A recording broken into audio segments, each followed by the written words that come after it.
En una vieja ciudad monacal, por esta parte del país, hace mucho, mucho tiempo, tanto que la historia debe ser cierta, ya que nuestros tatarabuelos la creían, oficiaba como sacristán y enterrador un tal Gabriel Grab.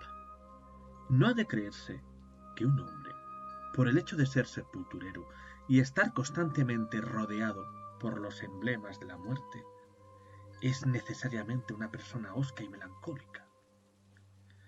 Nuestros enterradores son la gente más alegre del mundo y yo mismo, en una ocasión, tuve el honor de intimar con un mudo que en su vida privada y al margen de sus obligaciones era el hombrecillo más cómico y jocoso que jamás haya murmurado una canción picante sin la menor laguna en su memoria, o vaciado el contenido de un vaso bien cargado sin detenerse a respirar. Pero, pese a estos precedentes en sentido contrario, Gabriel Grab era un tipo irritable, terco y rudo, un hombre arisco y solitario que no congeniaba con nadie excepto consigo mismo y con una vieja botella de mimbre que fijaba al ancho y profundo bolsillo de su chaleco. Un hombre que observaba cualquier cara risueña que se cruzase con tal gesto de malicia y amargura que era difícil encontrárselo sin sentir que algo empeoraba. Un poco antes del crepúsculo, una víspera de Navidad, Gabriel se echó al hombro su pala, encendió su linterna y se encaminó hacia el viejo cementerio. Como tenía que terminar una tumba para la mañana siguiente y se sentía muy abatido, pensó que quizá le levantase el ánimo reemprender su trabajo inmediatamente. Yendo de camino por Old Street, vio brillar la alegre luz de los chispeantes fuegos a través de los marcos desvencijados de las ventanas, y oyó la risa ruidosa y los gritos animados de quienes se reunían en torno a ellos. Observó los bulliciosos preparativos para el banquete del día siguiente y olió las humeantes nubes que, a través de las ventanas de la cocina, traían tantos aromas sabrosos. Todo era rencor y amargura en el corazón de Gabriel Grab. Entonces, un grupo de niños que salían de sus casas cruzó la calle y, antes de haber podido llamar a la puerta de enfrente, se vieron rodeados por media docena de pequeños golfos de pelo rizado que les cerraron el paso cuando intentaban subir las escaleras que les llevarían a pasar la tarde con sus juegos navideños. Gabriel esbozó una torva sonrisa y agarró su pala con mayor firmeza, mientras pensaba en el sarampión, la escarlatina, la tosferina, las fiebres aptosas y unas cuantas fuentes de consuelo más. En este feliz estado mental, Gabriel continuó su camino a grandes zancadas, contestando con leves y huraños gruñidos a los saludos llenos de buen humor que le dirigían los vecinos con los que se cruzaba de cuando en cuando. Siguió así hasta adentrarse en el oscuro sendero que conducía al cementerio. Gabriel ansiaba llegar a esta vereda en sombra, porque era, dicho en confianza, un lugar encantadoramente tétrico y lúgubre, que no visitaba a nadie, a no ser a plena luz del día y con el sol brillando.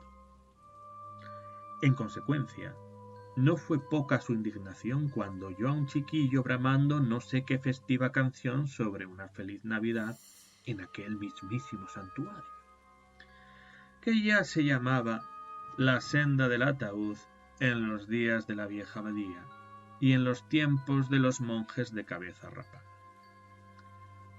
Al continuar Gabriel su camino y acercársele la voz, pudo distinguir que procedía de un niño que se apresuraba a reunirse con uno de los grupos de Old Street, y que, en parte para sentirse acompañado y en parte preparándose para la fecha, voceaba la tonada a pleno pulmón.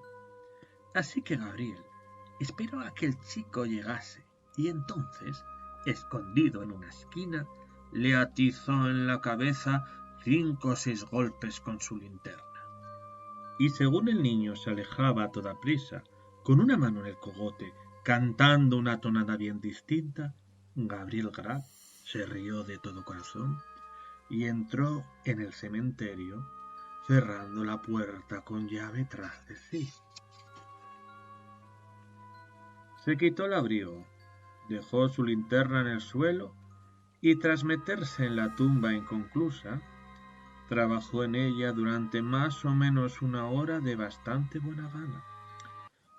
Pero la tierra estaba endurecida por el hielo y no resultaba fácil cavar y arrojarla fuera. Aunque había luna, ésta estaba poco crecida y arrojaba escasa luz sobre la tumba, que estaba en la sombra de la iglesia.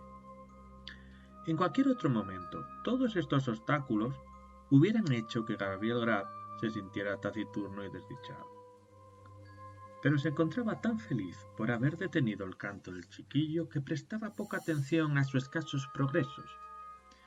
Y cuando hubo terminado el trabajo por esa noche, miró dentro de la tumba con maliciosa satisfacción, canturreando mientras recogía sus cosas. Un buen lugar para uno. Un buen lugar para uno. Unos cuantos pies de tierra fría. Cuando la vida se acaba.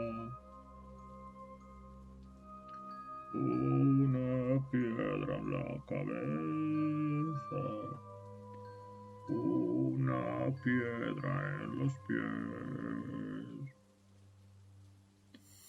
Rico jugoso banquete para los gusanos. Espesa hierba sobre la cabeza, arcilla húmeda alrededor. Un buen lugar para uno, aquí en tierra sagrada. Se rió Gabriel Grab mientras se sentaba sobre una losa, que era su lugar de descanso predilecto, y sacaba su botella de mimbre. Un ataúd en Navidad. ¡Ja, ja, ja!, repitió una voz que sonó justo a su espalda. Gabriel se detuvo, algo alarmado en el momento de llevarse la botella de mimbre a los labios, y miró alrededor. El fondo de la tumba no estaba menos tranquilo y silencioso que el cementerio o la pálida luz de la luna. La fría escarcha brillaba sobre las lápidas y entre las piedras talladas de la vieja iglesia, como si de una hilera de joyas se tratase. La nieve que cubría el suelo era dura y crujiente, extendiéndose sobre los montículos de tierra como un manto blanco y suave, y parecía como si los cuerpos que ahí yacían estuviesen cubiertos tan solo por sus mortajas. Ni el menor susurro alteraba la profunda tranquilidad de la solemne escena. El sonido mismo parecía haberse congelado, tan frío y quieto estaba todo. «Ha sido el eco», dijo Gabriel Grab, acercando de nuevo la botella a sus labios. «No ha sido el eco», dijo una voz profunda. Gabriel se incorporó sobresaltado, pero permaneció clavado en su sitio, lleno de asombro y de terror. Sus ojos se habían posado sobre una figura que le heló la sangre. Sentado sobre una lápida vertical, junto a él, se encontraba una extraña figura quimérica que, según Gabriel notó enseguida, no era un ser de este mundo. Sus largas y fantásticas piernas, que podían haber llegado al suelo, estaban recogidas como en un alero y cruzadas con exquisito y fantástico primor. Sus robustos brazos estaban desnudos y las manos descansaban sobre sus rodillas. Cubría su cuerpo redondo con un prieto ropaje, adornado por pequeños cortes. De su espalda colgaba una capa corta, cuyo cuello, hecho de curiosos picachos, servía al goblin de gordera o pañuelo. Los zapatos se enroscaban en sus pies formando largas punteras. Sobre la cabeza llevaba un sombrero de ala ancha cual pan de azúcar, adornado por una única pluma. El sombrero estaba cubierto de escarcha blanca, y el goblin tenía aspecto de llevar sentado en la misma lápida, muy confortablemente, 200 o 300 años. Su posición era de perfecta inmovilidad, y tenía la lengua fuera, como en una burla. Le hacía muecas a Gabriel Grab con una expresión sólo posible en un goblin. No ha sido el eco, dijo el goblin. Gabriel Grab estaba paralizado y no pudo articular respuesta alguna. ¿Qué haces aquí en Nochebuena? Preguntó el goblin con firmeza. He venido a cavar una tumba, señor, tartamudeó Gabriel Grab. ¿Y quién es el hombre que en una noche como esta anda rondando entre tumbas y cementerios? Aulló el goblin. ¡Gabriel Grab! ¡Gabriel Grab!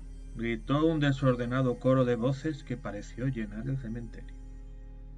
Gabriel miró temeroso a su alrededor. No se veía nada.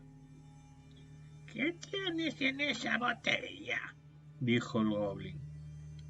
Ginebra, señor, repuso el enterrador temblando más que nunca, ya que la había comprado de contrabando, y pensaba que quizás su demandante fuese del Departamento de Comercio Interior de los goblins. ¿Quién bebe ginebra solo y en un cementerio en una noche como esta? Dijo el goblin. ¡Gabriel Grab! ¡Gabriel Grab! Exclamaron las alborotadas voces de nuevo. El goblin, maliciosamente, miró de reojo al aterrorizado sepulturero y levantando la voz exclamó: ¿Y quién es entonces nuestra justa y legítima presa?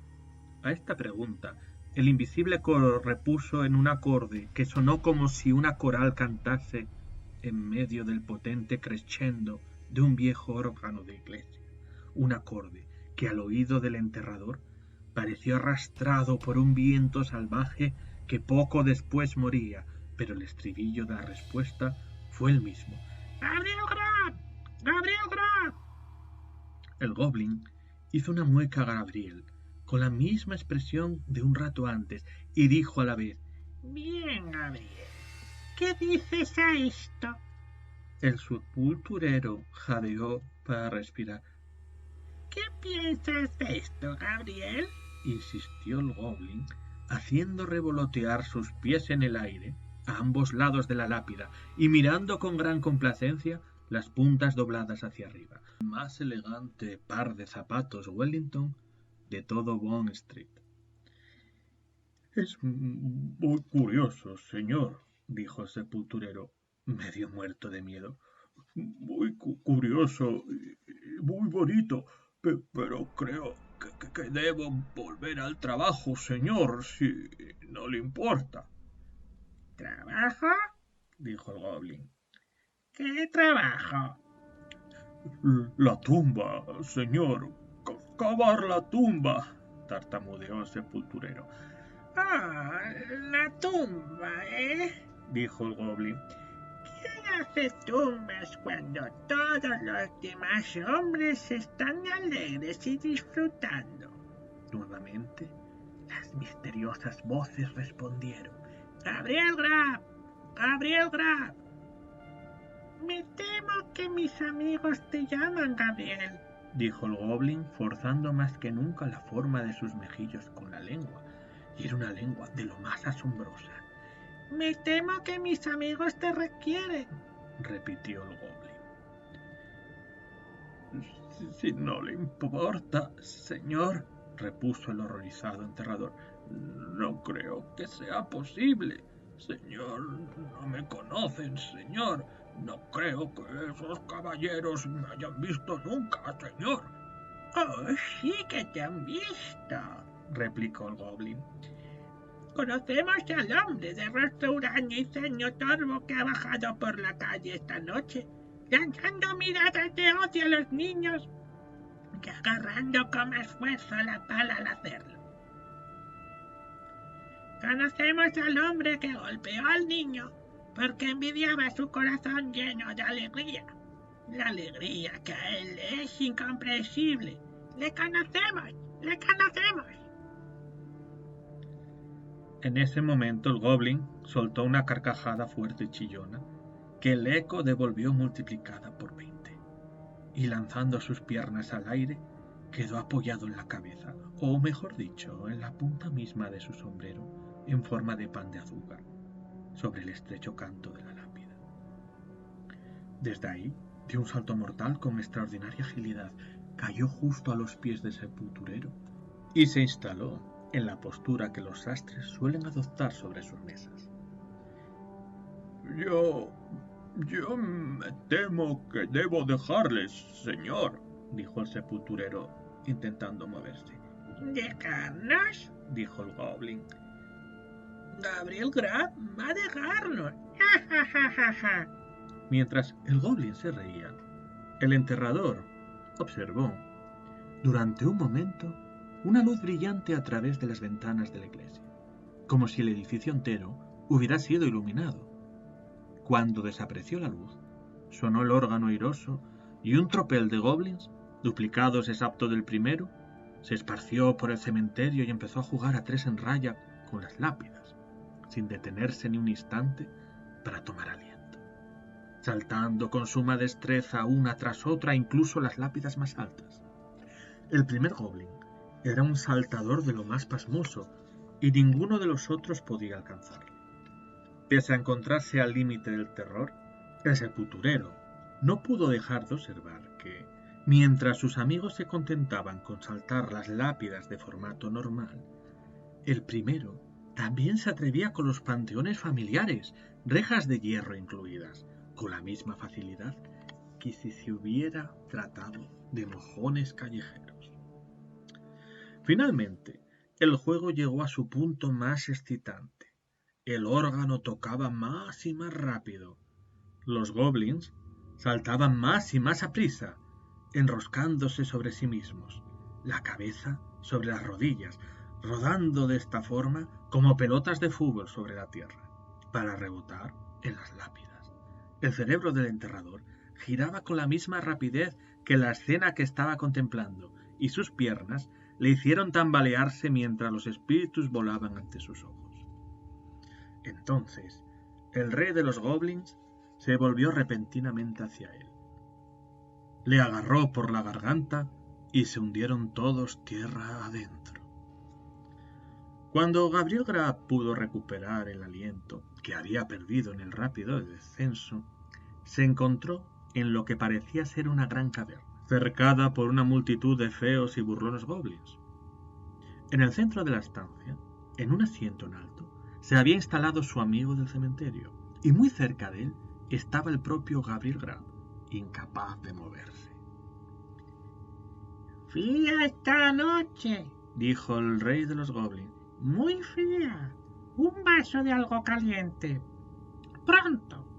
A esta orden, media docena de goblins serviciales, con una perpetua sonrisa en sus caras, y que Gabriel imaginó serían cortesanos, desaparecieron con rapidez, para volver al segundo con una copa llena de fuego líquido que ofrecieron al rey. ¡Ah!, gritó el goblin, cuyas mejillas y gargantas se volvieron transparentes al paso de las llamas. «Esto calienta, sin duda. Traed un vaso de lo mismo para el señor Grab». Fue inútil que el infortunado enterrador protestase argumentando que no solía tomar bebidas calientes de noche. Uno de los goblins le sujetó, mientras otro le vertía el llameante líquido en la garganta. La asamblea entera chilló de risa ante sus toses y ahogos, al tiempo que él se enjugaba las lágrimas que emanaban abundantemente de sus ojos, tras haber ingerido el ardiente brebaje. «Y ahora», dijo el rey, hurgando fantásticamente en el ojo del enterrador, con la punta de su sombrero en forma de pan de azúcar, y ocasionándole, de paso, el más exquisito dolor. Y ahora mostraremos al hombre de la miseria y las tinieblas algunos de los cuadros de nuestro gran almacén. Al decir esto el goblin, una espesa nube que mantenía en penumbra el fondo de la caverna, se fue enrollando gradualmente y desveló, en apariencia a gran distancia, el interior de una casa pequeña y escasamente amueblada, pero pulcra y limpia. Una multitud de pequeñuelos se apiñaba en torno a un brillante fuego, colgándose de la bata de su madre y brincando alrededor de su silla. La madre, de vez en cuando, se levantaba y retiraba las cortinas de la ventana como si esperase a alguien. Sobre la mesa se veía, ya lista, una comida frugal y junto al fuego un silloncito. Se oyó una llamada en la puerta. La madre fue a abrir y los niños se apretujaron a su alrededor, palmearon de alegría al ver a su padre. Venía rendido y mojado y se sacudió la nieve de sus ropas mientras los niños se agrupaban junto a él. Cogieron su chaqueta, su sombrero, su bastón y sus guantes con atareado celo.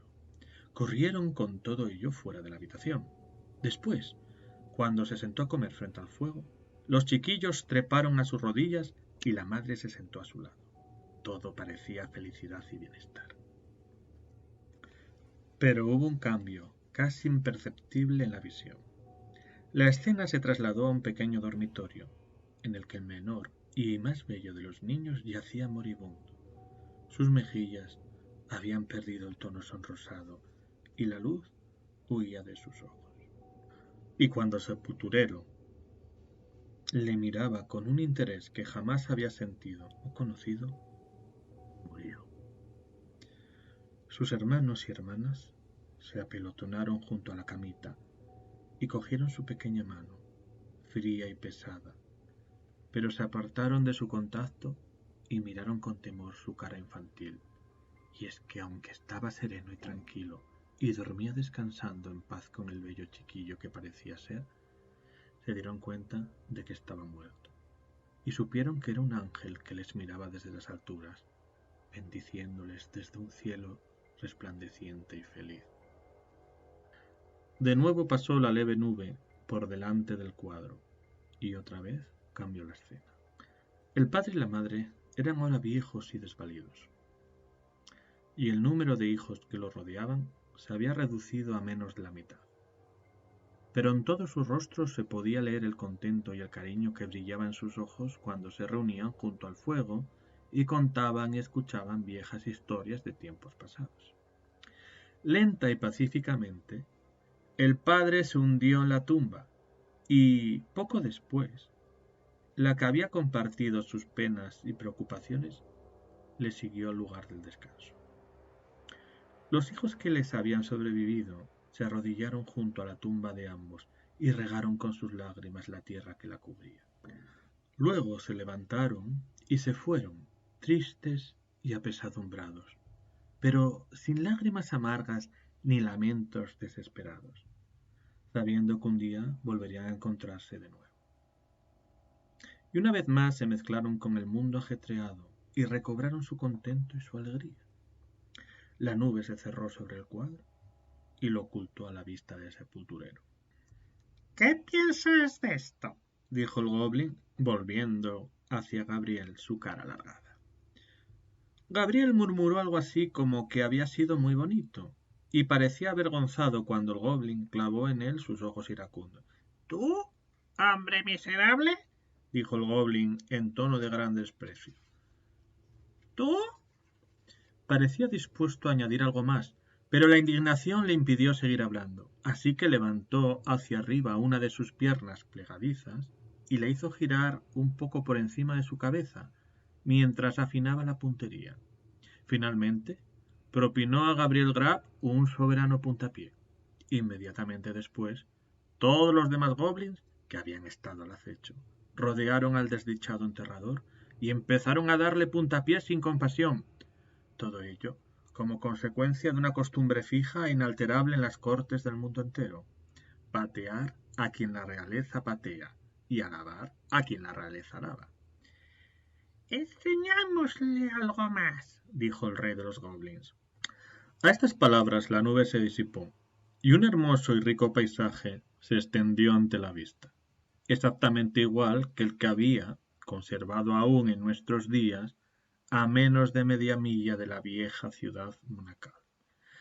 El sol brillaba sobre el claro cielo azul, el agua centelleaba bajo sus rayos, y los árboles parecían más verdes y las flores más radiantes bajo su alegre influencia. La superficie del agua se rizaba con un sonido agradable. Una ligera brisa corría entre las hojas de los árboles, haciéndolos susurrar, y los pájaros cantaban en las ramas, y la alondra trinaba saludando a la mañana. Sí, era una mañana, una de esas mañanas brillantes y aromáticas de verano. La más diminuta hoja, la más pequeña brizna de hierba, estaban llenas de vida. La hormiga se apresuraba en su trabajo diario. La mariposa revoloteaba disfrutando de los cálidos rayos de sol. Innumerables insectos desplegaban sus alas transparentes, gozando de su existencia breve pero feliz. Un hombre paseaba por allí, gozando con la escena, y todo era brillo y esplendor. Tú, hombre miserable, dijo el rey de los goblins, en un tono aún más despectivo que antes. Y de nuevo levantó su pierna, que otra vez cayó sobre la espalda del sepulturero, y de nuevo los goblins presentes imitaron el ejemplo de su jefe. Muchas otras veces vino y se fue la nube, mostrando otras muchas escenas a Gabriel Grab, quien, a pesar de tener la espalda dolorida por las abundantes patadas de los goblins, miraba con un interés que nada hubiera podido disminuir. Vio que hombres que trabajaban con ahínco y ganaban su escaso pan con esfuerzo eran alegres y felices, y que incluso para los más ignorantes el dulce aspecto de la naturaleza era fuente inagotable de gozo y contento. Y vio otros de delicado origen que, aun habiendo sido criados con esmero, se manifestaban alegres bajo las privaciones y superiores frente al sufrimiento, en situaciones que hubiesen hundido a personas de constitución más dura, y todo ello porque llevaban en su interior las semillas de la felicidad, la satisfacción y la paz. Y vio que las mujeres, las más dulces y frágiles de todas las criaturas de Dios, se crecían la mayoría de las veces frente al dolor, la adversidad y la pena, y vio que se debía a que sus corazones contenían inacabables manantiales de afecto y devoción. Vio, más que ninguna otra cosa, que los hombres como él, que gruñen ante la alegría y el gozo ajeno, eran la peor cizaña que había sobre la próspera faz de la tierra, y, comparando todo lo bueno del mundo con todo lo malo, llegó a la conclusión de que, después de todo, era un tipo de mundo muy decente y respetable. Apenas lo había decidido, cuando la nube, que se estaba cerrando sobre el último cuadro, pareció adentrarse en sus sentidos y adormecerlo. Uno a uno, los goblins fueron desapareciendo de su vista y, cuando el último se hubo esfumado, se quedó dormido. Ya era de día cuando Gabriel Grab despertó y se encontró tumbado, todo lo largo que era, sobre la losa plana del cementerio, con la botella de mimbre vacía a su lado, y su chaqueta, su pala y su linterna, todo cubierto por la blanca escarcha de la noche pasada y esparcido por el suelo. La piedra sobre la que había visto el goblins por primera vez se erguía ante él, y la tumba en la que había estado trabajando la noche anterior no estaba lejos. Al principio dudó de la realidad de sus sueños, pero un fuerte dolor en su espalda cuando trató de incorporarse le convenció de que los puntapiés de los goblins no habían sido ciertamente imaginaba. Titubeó de nuevo al observar que no había huellas en la nieve, en el lugar en que los goblins habían jugado a 3 en raya con las lápidas, pero pronto halló explicación para esta circunstancia al recordar que, siendo espíritus, no dejaban ninguna señal visible tras de sí. De modo que Gabriel Graff se incorporó lo mejor que pudo, teniendo en cuenta su dolor de espalda, y, sacudiendo la escarcha de su chaqueta, se la puso y dirigió sus pasos hacia la ciudad. Pero era un hombre cambiado, y no pudo soportar la idea de volver a un lugar donde su arrepentimiento sería motivo de burla y donde no se creería en su regeneración. Vaciló unos momentos, luego cambió de dirección y se encaminó a un lugar en el que no le estuviese vedado donde buscarse. Ese día, en el cementerio, fueron encontradas las linternas, la pala y la botella de mimbre. Al principio, hubo gran cantidad de especulaciones acerca de la suerte del enterrador, pero no tardó en llegarse a la conclusión de que se lo habían llevado los goblins. No faltaron testigos fiables que dijeron haberle visto, sin lugar a dudas, atravesar los aires a lomos de un caballo zaino y tuerto, con cuartos traseros de león y cola de oso. Con el tiempo, todo el mundo acabó por creerlo a pies juntillas, y el nuevo sepulturero, 1 o 2 años después, solía enseñar a los curiosos, a cambio de un módico emolumento, un trozo de buen tamaño del gallo veleta de la iglesia que había sido arrancado accidentalmente por el citado caballo en su ida aérea. Desgraciadamente, estas historias se vieron algo turbadas por la inesperada reaparición de Gabriel Graff en persona, unos 10 años más tarde, convertido en un viejo reumático, harapiento y feliz. Contó sus peripecias al cura y también al alcalde, y, poco a poco, empezaron a ser creídas como verdaderas, y así han llegado hasta nuestros días. Los que tomaron por cierta la historia del gallo veleta, habiendo visto traicionada su confianza en una ocasión, fueron más reacios a ser engañados de nuevo. Parecieron tan juiciosos como les fue posible y, encogiéndose de hombros, se tocaban la frente, murmurando algo acerca de que Gabriel Graff se había bebido toda la botella de ginebra y después se había dormido sobre una lápida. Intentaban explicar lo que decía haber presenciado en la caverna de los goblins, con el argumento de que había visto el mundo y se había vuelto más sabio.